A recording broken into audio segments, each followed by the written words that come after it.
Oleh sebab itu mari kita membuka firman Tuhan Bapak Ibu dari Yesaya pasal 41.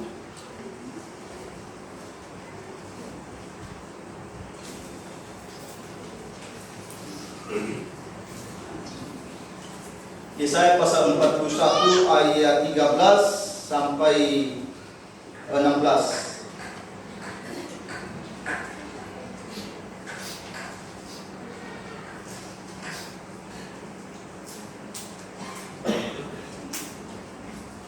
Kalau sudah ditemukan, mari kita baca bersama-sama Bapak Ibu. Yesaya pasal 41 ayat 13 sampai 16 berbunyi demikian. Sebab aku ini Tuhan Allahmu memegang tangan kananmu dan berkata kepadamu, janganlah takut, akulah yang menolong engkau. Janganlah takut, hai si cacing Yakub, hai si ulat Israel, akulah yang menolong engkau. Demikianlah firman Tuhan. Dan yang menebus engkau ialah yang Maha Kudus, Allah Israel. Sesungguhnya aku membuat engkau menjadi papan pengirik yang tajam dan baru, dengan gigi 2 jajar. Engkau akan mengirik gunung-gunung dan menghancurkannya, dan bukit-bukit pun akan kau buat seperti sekarang. Demikian pembacaan firman Tuhan Bapak Ibu. Tema kita pada sore hari ini adalah sampai di sini Tuhan sudah menolong. Nah Bapak Ibu yang saya kasihi, ada salah satu anak muda di mana pada suatu malam dia bermimpi Bapak Ibu.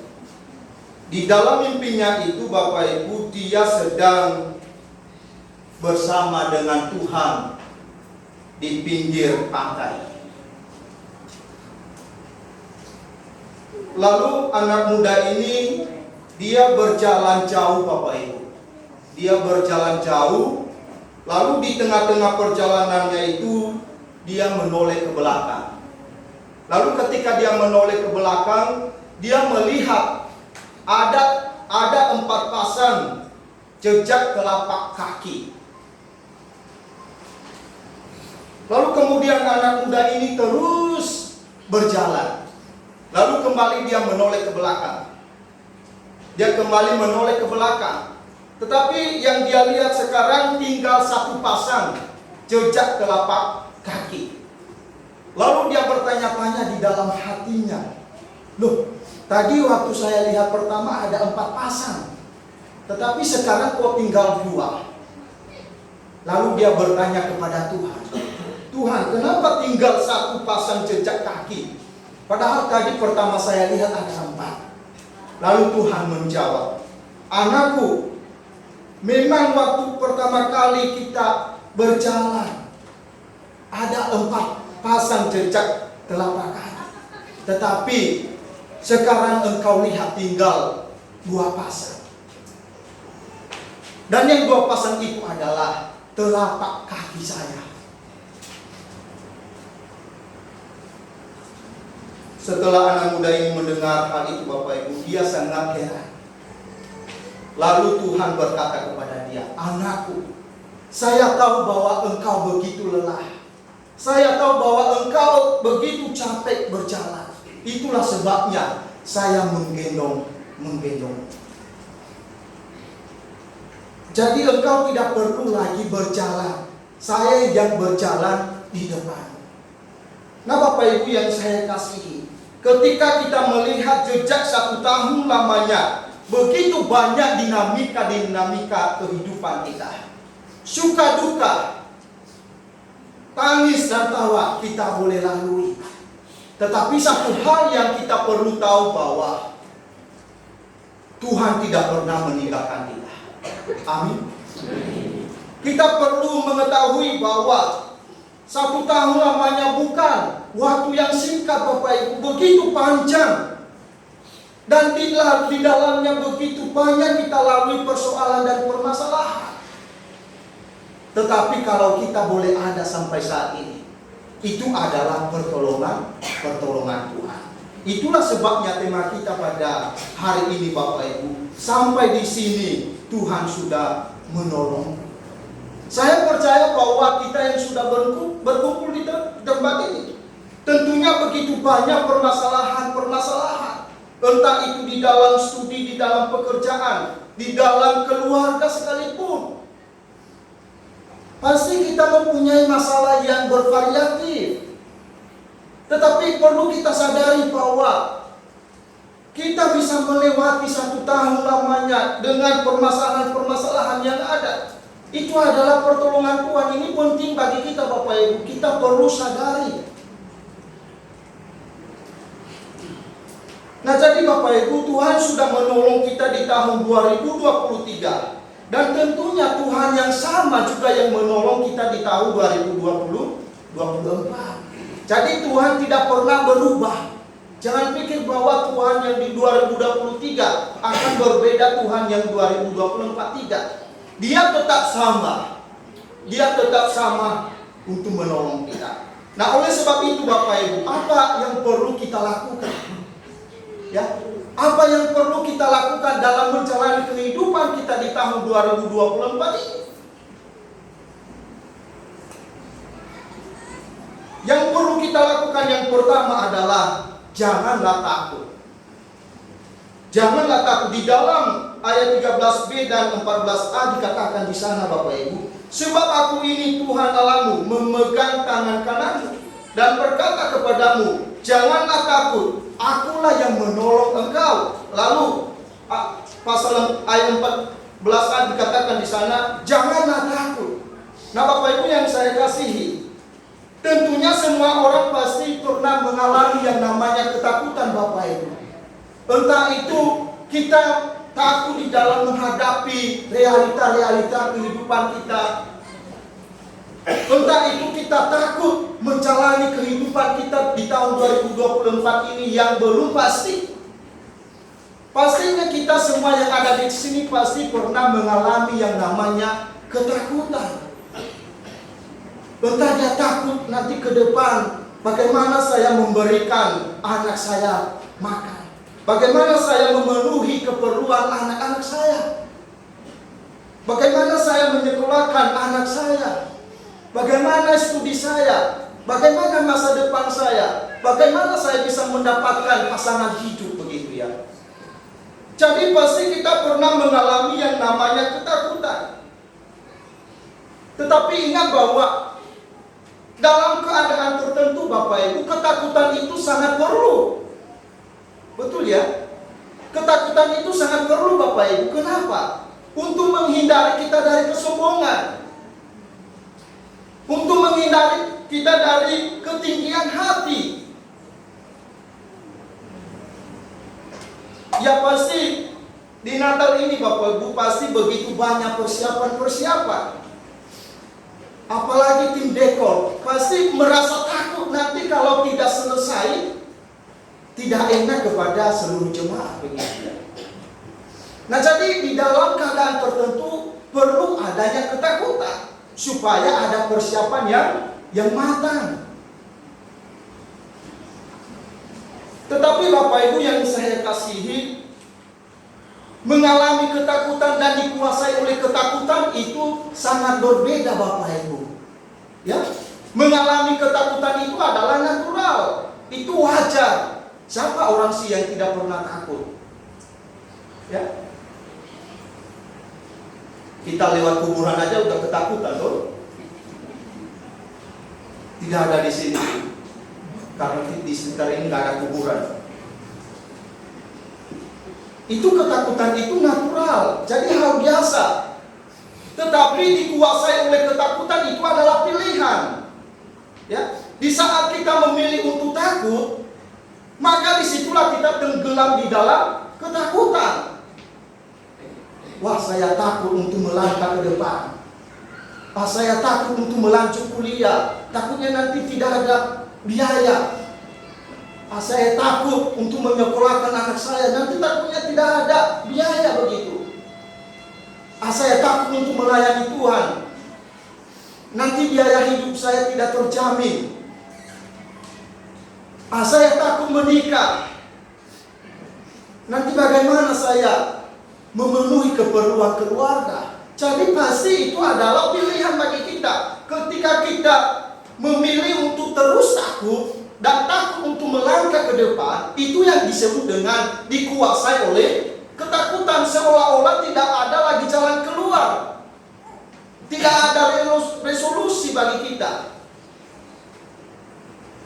Ketakutan itu membuat kita tidak bisa bangkit lagi. Ditanya, kenapa kamu galau? Aduh, harapan saya sudah putus. Kenapa? Saya tidak berani mengambil keputusan untuk maju. Karena saya takut nanti rugi. Kalau misalnya seorang pebisnis, Bapak Ibu, dia takut untuk mengambil resiko. Dan itulah sebabnya dia tidak berani untuk melangkah. Karena dia sudah mengedepankan ketakutan. Nah, jadi Bapak Ibu yang saya kasih, jadi perbedaan antara mengalami ketakutan dan dikuasai oleh ketakutan itu sangat menonjol, Bapak Ibu. Jadi ketika engkau mengalami ketakutan lalu engkau mencari tahu resolusi, itu yang disebut dengan mengalami ketakutan. Wajar. Tetapi ketika engkau terus berada di dalam ketakutan, itu yang disebut dengan dikuasai oleh ketakutan. Melangkah takut, mundur juga takut. Bagaimana tidak bisa berbuat apa-apa lagi? Bapak Ibu yang saya kasih, dalam bagian ini kita dapat melihat umat Allah, bangsa Yehuda sedang berada di dalam pembuangan, yaitu di negara Babel. Nah, Bapak Ibu yang saya kasihi, tentunya umat Allah dibuang di negara Babel karena ketegaran hati mereka, karena pemberontakan mereka kepada Tuhan. Nah, di tengah-tengah situasi yang penting ini, Bapak Ibu, mereka mengalami ketakutan. Kenapa mereka mengalami ketakutan? Karena pada zaman itu, Bapak Ibu, bangsa Persia atau media Persia telah menjadi bangsa yang sangat kuat, dan banyak bangsa yang telah mereka kalahkan. Nah, ini yang mereka khawatirkan, ini yang mereka takutkan. Kapan bangsa Babel diserang oleh bangsa Persia? Nah, mereka berada di tengah-tengah yang sangat penting, Bapak Ibu. Mereka berada di tengah-tengah bangsa yang akan diserang. Nah, itulah sebabnya mereka sangat ketakutan. Kapan giliran bangsa Babel ini diserang oleh bangsa Persia? Dan pasti mereka akan kehilangan pengharapan. Nah, itulah sebabnya mereka sangat ketakutan. Dan ada dua kemungkinan, Bapak Ibu, dampak negatif dari ketakutan yang dialami oleh umat Allah pada zaman itu. Yang pertama adalah mereka kehilangan pengharapan. Lalu yang kedua, mereka pasti jatuh di dalam penyembahan berhala. Jadi daripada kita diserang, mendingan kita pergi kepada Baal. Kita meminta pertolongan, karena di situ kita cepat dapat pertolongan. Nah, ini dua kemungkinan dampak negatif ketakutan yang dialami oleh umat Allah. Tetapi syukur Bapak Ibu, di tengah-tengah ketakutan mereka, Allah berbicara kepada mereka. Apa yang Dia katakan? Janganlah takut. Akulah yang memegang tanganmu. Akulah yang telah menolong engkau. Nah, Bapak Ibu yang saya kasihi, seringkali juga di tengah-tengah kesulitan pergumulan hidup kita, kadang-kadang Allah berbicara kepada kita. Kadang-kadang Allah berbicara kepada kita melalui apa? Melalui firman-Nya. Makanya jangan bosan-bosan membaca firman Tuhan, Bapak Ibu. Jikalau engkau hendak mendengarkan suara Tuhan, mendapat kekuatan daripada Tuhan, jangan bosan-bosan membaca firman Tuhan. Lalu kemudian jangan bosan-bosan berdoa kepada Tuhan, karena bisa melalui itu Tuhan berbicara kepadamu. Ya, jadi di dalam ketakutan yang dialami oleh orang Israel, Bapak Ibu, Tuhan berbicara kepada mereka, janganlah takut. Ini adalah sebuah penghiburan bagi mereka yang melepaskan mereka dari ketakutan. Coba kebayangkan Bapak Ibu, kita sedang di dalam ketakutan. Lalu tiba-tiba ada orang yang berbicara kepada kita, janganlah takut, saya punya resolusi. Janganlah takut. Untuk menjalani tahun 2024 ini, saya akan mencukupkan kebutuhan-kebutuhanmu. Janganlah takut berjalan, saya akan menggendongmu. Nah, coba kalau misalnya ada orang yang datang kepada kita lalu memberikan kita resolusi seperti ini. Kita sedang bergumul, saya pengen kuliah tetapi tidak ada biaya. Tetapi tiba-tiba ada sponsor menawarkan, mau nggak kuliah? Kamu tidak perlu memikirkan biaya, saya akan mensponsori kamu. Ya pasti mau dong. Kita sedang bergumul untuk mau kuliah, tetapi berkendala karena tidak ada biaya. Tetapi tiba-tiba ada resolusi yang ditawarkan kepada kita. Siapa yang tidak terhibur? Saya sendiri terhibur Bapak Ibu. Nah, seperti itu gambaran ketika Tuhan berbicara kepada orang Israel pada zaman itu. Dia berbicara, janganlah takut. Ya, janganlah takut. Bapak Ibu yang saya kasih, ada dua makna yang terkandung di dalam pernyataan Tuhan Yesus ini kepada umat Allah ketika dia berkata, janganlah takut. Yang pertama, Allah sedang mengonfirmasikan bahwa dialah satu-satunya Allah yang berkuasa dan berdaulat. Lalu yang kemudian, arti yang kedua adalah manusia harus bersandar sepenuhnya kepada Tuhan. Nah, jadi Bapak Ibu, dalam Alkitab ada sekitar 365 kali kata jangan takut itu diucapkan oleh Tuhan kepada kita. Dalam setahun ada 365 hari. Itu artinya bahwa setiap hari Allah itu berbicara kepada kita, janganlah takut. Ya, janganlah takut. Itu artinya bahwa dia menyampaikan kepada kita, aku ini loh, akulah satu-satunya yang berdaulat, yang berkuasa di dalam kehidupan, jangan takut. Setiap hari Allah berbicara kepada kita demikian, akulah yang berkuasa di dalam kehidupanmu, bukan dirimu, bukan orang lain, tetapi saya yang berkuasa di dalam kehidupan. Lalu kemudian, engkau harus bersandar kepadaku. Nah, Allah terus berbicara kepada kita Bapak Ibu setiap hari. Bersandarlah kepadaku.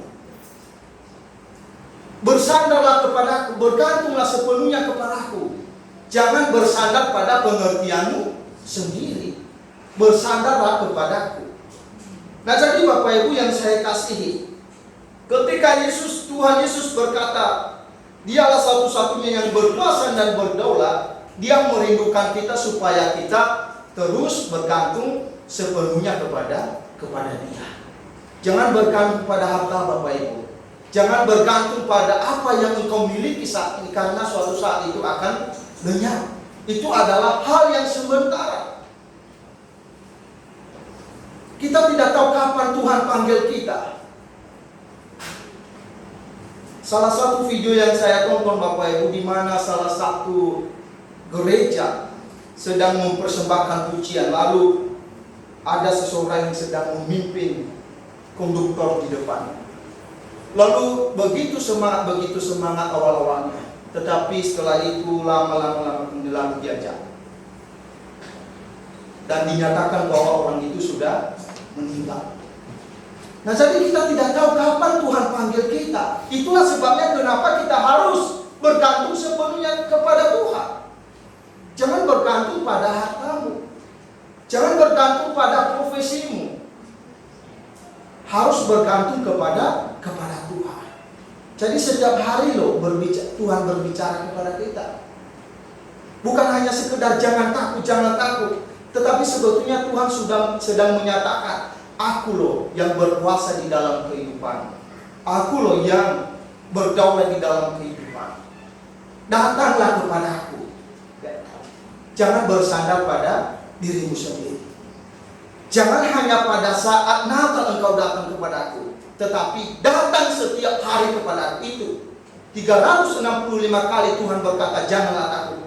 Itu artinya bahwa setiap hari kita harus datang kepada Dia. Ya, kita jangan sampai menjadi orang Kristen yang hanya pada Natal saja. Ya. Jadi sebetulnya disitulah kelihatan bagaimana pertumbuhan iman kita, Bapak Ibu. Ketika kita menyadari bahwa saya adalah milik Tuhan, jadi saya harus terus bergantung kepada Dia. Kapan? Setiap hari. Nah, Bapak Ibu yang saya kasih, oleh sebab itu ketakutan boleh ada, tetapi jangan sampai ketakutan menguasai hidup kita.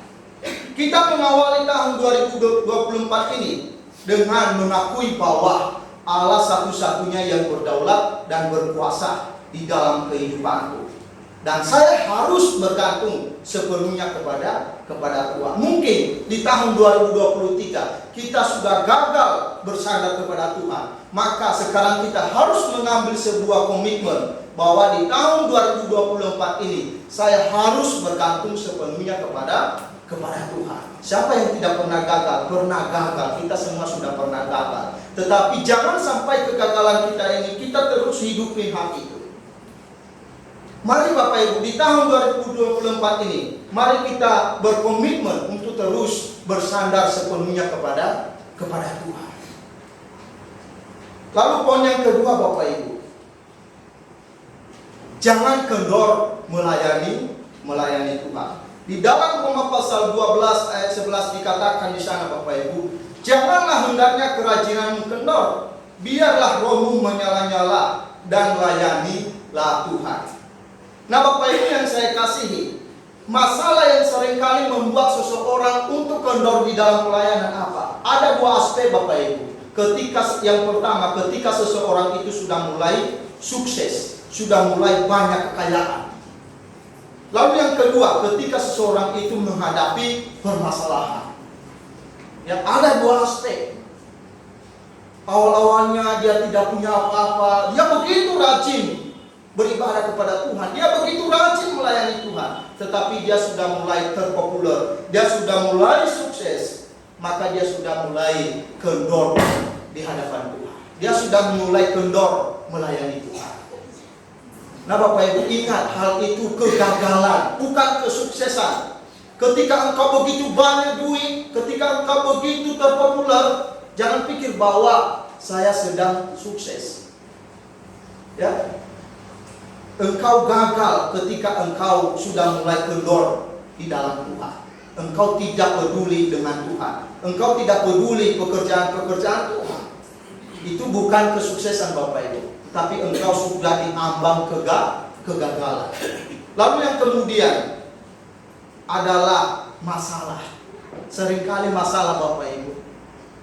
Jangankan masalah di lingkungan pekerjaan, di lingkungan kita di gereja pun seringkali menjadi hambatan bagi kita untuk terus maju di dalam melayani Tuhan. Sedikit cekcok kepada orang lain sudah mulai kendor di dalam melayani Tuhan. Nah Bapak Ibu yang saya kasihi, itu bukan sebuah ciri khas orang Kristen yang sungguh-sungguh mengasihi Tuhan. Jadi kalau kita membangun kekristenan kita berdasarkan kenyamanan, saya rajin ibadah karena orang-orang di gereja Elos itu begitu baik-baik kayak malaikat. Jangan pikir Bapak Ibu, jangan pikir seorang pendeta seperti malaikat. Oh nanti pendetanya ini pasti akan memanjakan saya, tidak menegur saya. Pendeta yang tidak berani menegur Bapak Ibu itu pendeta yang tidak yang dalam tanda kutip adalah pendeta yang tidak sungguh-sungguh menghidupi kebenaran. Ya. Pendeta yang berani menegur dosa itu adalah pendeta yang menghidupi kebenaran. Ya jangan pikir bahwa pendeta itu loh, udah 10 tahun kami bersama-sama, dia tidak pernah menegur saya. Ketika saya melakukan ini, tidak apa-apa. Ketika saya terus menghidupi dosa ini. Tidak masalah, tidak masalah. Bapak Ibu yang saya kasih, jangan banggakan pendeta semacam itu. Itulah sebabnya kenapa harus ada masalah. Ada masalah itu sebetulnya Bapak Ibu untuk menguji kapasitas iman kita. Karena kita sebagai murid perlu diuji. Kalau tidak diuji itu namanya bukan murid. Kalau di sekolah, kalau guru tidak menguji, bagaimana guru itu bisa mengetahui kapasitas dari kemampuan murid itu? Nah, jadi ketika ada masalah di lingkungan gereja kita, di dalam komunitas gereja kita, ya kita harus ambil hikmatnya. Ya, Tuhan sedang menguji imanku. Jangan sampai hari minggunya, hari ini engkau cekcok dengan orang lain, dengan sesamamu lagi, lalu minggu depan sudah tidak mau lagi di gereja. Nah, Bapak Ibu yang saya kasih,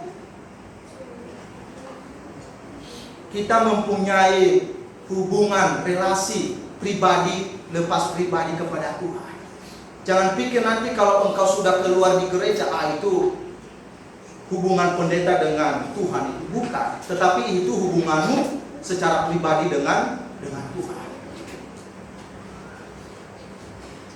Nah, jadi Bapak Ibu yang saya kasihi di dalam nama Tuhan kita Yesus Kristus, ketika kita membangun kekristenan kita berdasarkan kenyamanan, itu adalah fondasi yang salah. Taylor pernah berkata begini Bapak Ibu, dan dia ini adalah utusan gerejawi yang berhasil di dalam pelayanannya di Tiongkok Bapak Ibu.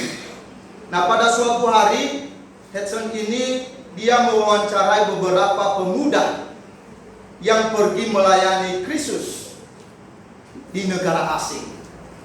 Lalu dia bertanya kepada beberapa pemuda ini Bapak Ibu, seperti ini. Mengapa kalian mau menjadi utusan gerejawi di negara asing? Lalu ada yang menjawab begini Bapak Ibu, karena perintah Kristus, pergilah jadikan seluruh bangsa muridku. Lalu ada yang menjawab begini, berjuta-juta jiwa telah binasa, tak pernah mendengar Injil Kristus. Lalu jawaban yang lain hampir sama dengan jawaban nomor 2. Lalu Hudson ini menanggapi, dia berkata, motivasi kalian melayani Kristus begitu baik, tetapi saya takut. Ya, Hudson Taylor berkata begini, saya takut bahwa nanti suatu saat kalian akan gagal ketika kalian menghadapi permasalahan, ketika kalian menghadapi persoalan, apalagi sampai kehilangan nyawa. Nah, jadi Bapak Ibu, dia berkata begini kepada beberapa pemuda ini, satu-satunya motivasi yang membuat kalian mampu bertahan dalam pelayanan adalah kasih Kristus yang menggerakkan. Nah, jadi Bapak Ibu, kalau kita membangun pelayanan kita karena kasih Kristus, apapun itu permasalahan maupun cekcok kepada sesama kita, kita tetap berdiri Bapak Ibu. Kita tetap konsisten di dalam melayani Tuhan. Sampai kapanpun kita tidak pernah meninggalkan Tuhan. Kalau kita membangun kekristenan kita karena kasih Kristus menggerakkan, kita menyadari Kristus telah datang ke dalam dunia. Kristus telah mati bagi saya. Kristus telah berkorban bagi saya untuk menebus dosa-dosa saya.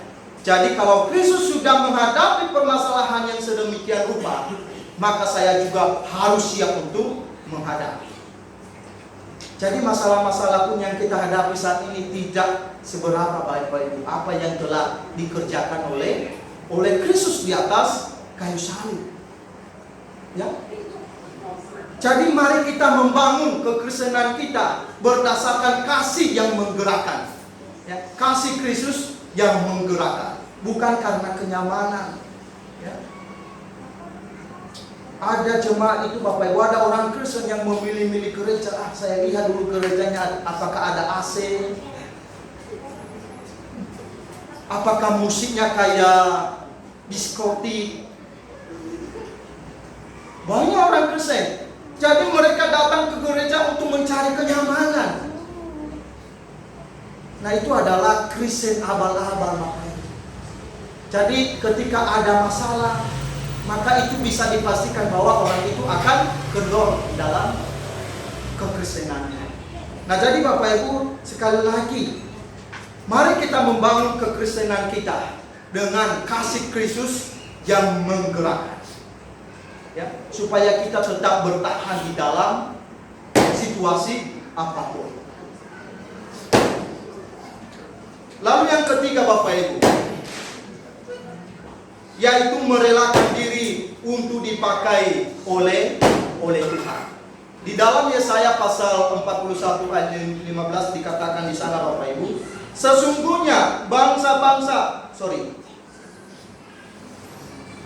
sesungguhnya aku membuat engkau menjadi papan pengirik yang tajam dan baru dengan gigi dua jajah. Engkau akan mengirik gunung-gunung dan menghancurkannya, dan bukit-bukit pun akan kau buat seperti sekam. Lalu poin yang kedua, Bapak Ibu, ketika kita menyadari pertolongan Tuhan selama 1 tahun lamanya, maka di tahun 2024 ini, mari kita merelakan diri untuk dipakai oleh Tuhan. Jangan terus sibuk, Bapak Ibu, di dalam kepentingan diri sendiri. Itu perlu, tetapi ingat bahwa ketika kita merelakan diri untuk dipakai oleh Tuhan, kita sedang mengerjakan nilai yang kekal. Kalau kita hanya sibuk untuk kepentingan diri kita sendiri, kita sedang mengerjakan nilai yang sementara, Bapak. Karena semuanya itu yang kita kerjakan di dunia ini, itu tidak akan kita bawa nanti. Nah, Bapak Ibu yang saya kasihi, dalam ilustrasi daripada seorang modi pernah menyampaikan seperti ini, Bapak Ibu. Dia mengambil sebuah gelas kosong.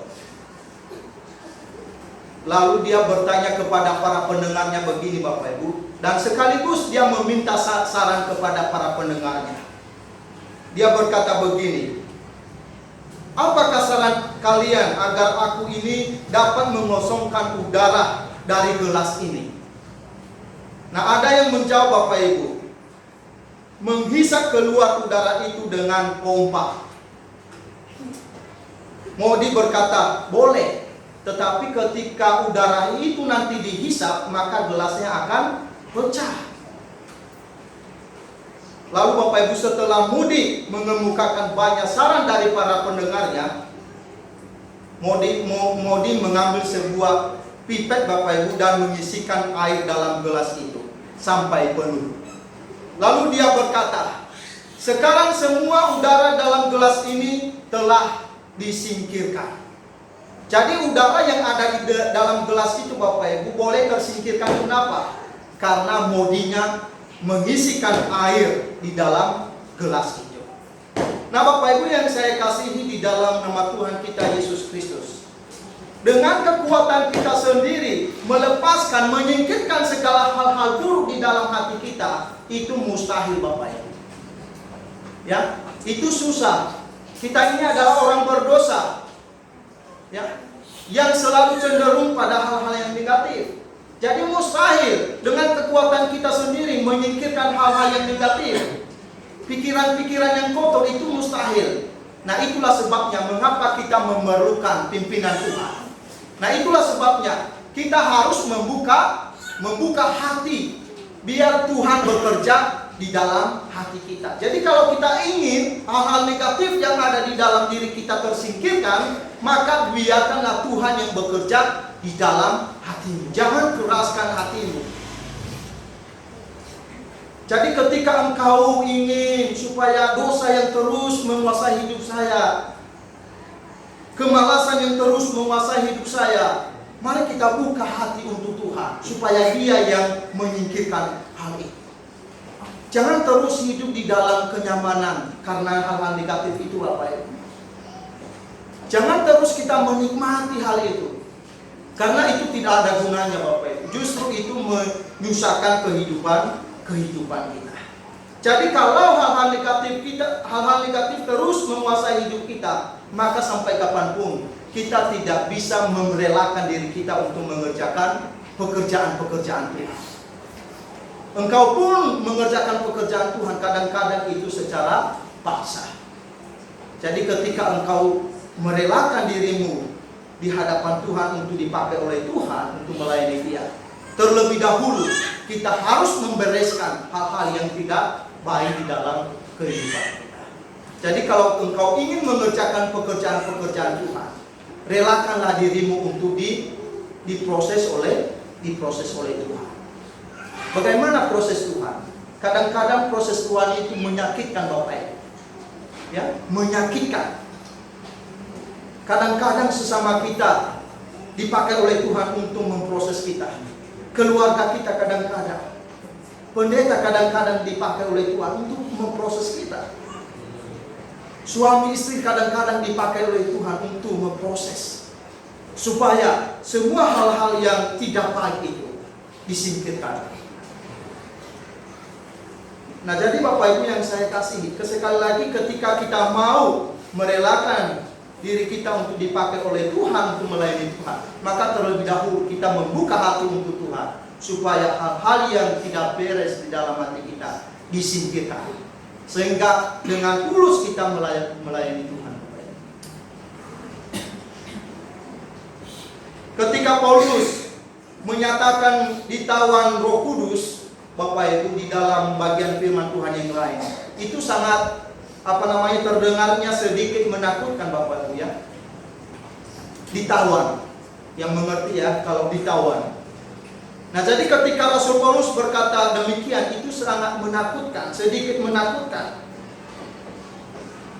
Tetapi ketika Paulus mengatakan hal itu Bapak Ibu, Paulus menyadari bahwa Roh Kudus sedang bekerja di dalam hatinya. Lalu ketika dia melayani, dia menyadari bahwa saya melayani dengan sukacita, bukan karena terpaksa. Kenapa Rasul Paulus rela melakukan pelayanan, mengerjakan visi misi Tuhan sampai dia ditindas, sampai dipenjara? Karena dia menyadari bahwa saya ini adalah anak Tuhan, miliknya Tuhan, yang sudah ditebus oleh Tuhan. Jadi saya tidak punya hak atas diri saya. Jadi apa yang Tuhan perintahkan bagi saya, itu yang harus saya lakukan Bapak Ibu. Jadi kita semua ini sebetulnya adalah budak-budaknya Tuhan. Ya. Jadi ketika kita sudah ditebus oleh Tuhan, itu artinya bahwa kita ini adalah pelayannya Tuhan. Jangan pikir bahwa pelayan itu hanya dikhususkan kepada pendeta, kepada hamba Tuhan. Tidak. Ketika engkau menyadari bahwa engkau sudah ditebus oleh Tuhan, itu artinya bahwa engkau adalah pelayan Tuhan, hamba Tuhan. Jadi engkau tidak mempunyai hak atas dirimu.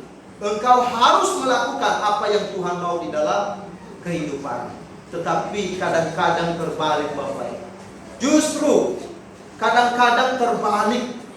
Justru kita kadang-kadang merasa bahwa hidup saya, siapa yang ngatur-ngatur?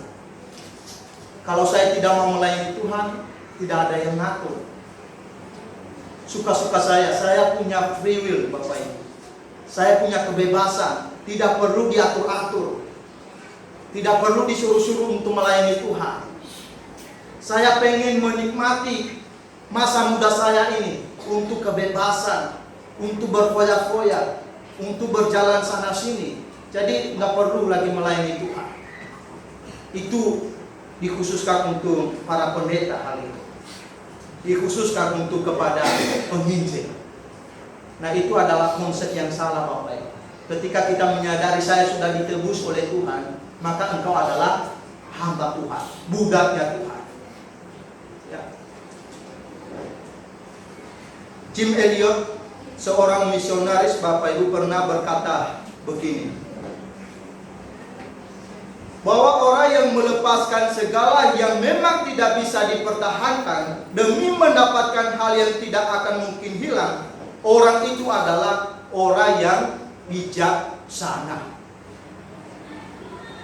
Ya, jadi ketika kita merelakan pekerjaan kita, misalnya merelakan hal yang begitu kita inginkan demi melayani Tuhan, maka di situ kita mempunyai hikmat, Bapak Ibu. Ketika kita mengorbankan keinginan kita untuk kepentingan Tuhan, disitulah kita sedang melakukan hikmatnya Tuhan. Tetapi kadang-kadang terbalik, kita mengorbankan pekerjaan Tuhan demi kepentingan kita. Kita mengorbankan yang seharusnya hari ini kepentingan Tuhan untuk datang ke rumahnya, tetapi demi kepentingan kita, maka kita korbankan kepentingannya Tuhan. Banyak orang Kristen yang pola pikirnya begitu terbalik-balik, Bapak Ibu. Berpikir bahwa ketika tidak bergereja, maka saya sedang berkenan di hadapan Tuhan. Bapak Ibu yang saya kasihi, dunia saat ini sedang mengikat kita, Bapak Ibu ya, sedang menawan kita. Jadi kadang-kadang dunia menawarkan hal-hal yang begitu indah bagi kita, yang membuat kita susah untuk melepaskan. Di dalam 1 Yohanes pasal 2 ayat 17 dikatakan di sana, Bapak Ibu, dan dunia sedang lenyap dan keinginannya, tetapi orang yang melakukan kehendak Allah tetap hidup selama-lamanya. Nah, Bapak Ibu yang saya kasihi, pada zaman dulu waktu Persia mengalami kemenangan, maka dipilih seorang budak belian yang terbaik untuk dijadikan raja, Bapak Ibu, selama 3 hari. Nah, budak itu diberikan kebebasan, Bapak Ibu, untuk bersenang-senang, diberikan jubah kebesaran. Namun pada akhirnya setelah 3 hari, Bapak Ibu, budak itu harus mati sebagai korban. Ya. Jadi selama 3 hari itu, Bapak Ibu, dia diberikan kebebasan untuk apa yang dia perlu harus dipenuhi. Dia dilayani oleh banyak orang, tetapi hal itu hanya berjalan selama 3 hari. Setelah itu dia dikorbankan. Nah, Bapak Ibu yang saya kasihi, kesenangan yang diberikan oleh dunia kepada kita, Bapak Ibu, hanya sementara. Memang kesenangan yang diberikan dunia, Bapak Ibu, begitu indah ya, begitu nyaman. Tetapi ingat bahwa hanya sementara. Ketika engkau dijunjung oleh dunia, ketika engkau diberikan jabatan yang begitu tinggi oleh dunia, ingat bahwa itu hanya sementara. Ketika engkau mendapatkan uang begitu banyak, ingat bahwa itu hanya sementara, Bapak Ibu. Jadi hanya ada 2 pilihan dalam hidup kita ini, Bapak Ibu. Kita fokus kepada Tuhan atau fokus kepada dunia. Fokus kepada Tuhan bukan dalam arti, Bapak Ibu, tidak perlu lagi memikirkan masa depan, tidak perlu lagi memikirkan kebutuhan keluarga, tidak perlu lagi memikirkan studi. Tidak demikian, Bapak Ibu. Tetapi fokus kepada Tuhan meskipun engkau mengerjakan hal itu, tetapi bukan itu yang prioritas.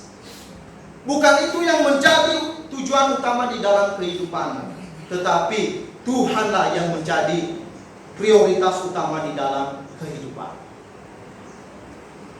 Engkau bisa memikirkan bagaimana masa depan, tetapi jangan lupa bahwa tujuan utamamu adalah memuliakan Tuhan, melayani Tuhan. Sesibuk-sibuknya engkau harus memberikan waktumu untuk Tuhan. Jangan sampai sudah berpuluh-puluh tahun menjadi seorang Kristen, tetapi pas Natal aja engkau nongol di gereja. Ini terus terang, Bapak Ibu. Di bulan-bulan Desember ini begitu banyak orang yang selama ini tidak pernah muncul, tetapi di bulan Desember ini akhirnya muncul. Makanya di bulan Desember ini kemarin, Bapak Ibu, saya banyak orang yang saya tidak kenal, Bapak Ibu. Ada wajah-wajah baru.